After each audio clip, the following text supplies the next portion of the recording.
Mga brother and sister, karon kung may usa man ka people na mag-community sa iya ginaobra sa iya mga organization na kailangan mo at sikason para dili gud kamo malugi sa inyong mga obra karon, ay kung kamo magpabaya mga brother, dagan gud na og mawala sa inyo standard.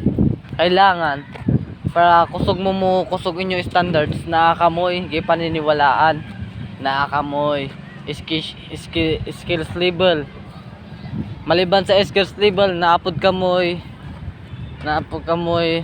secure the area.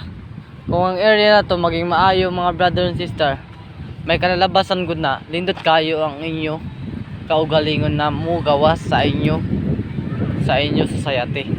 Kaya maulang na akong maingon sa inyo.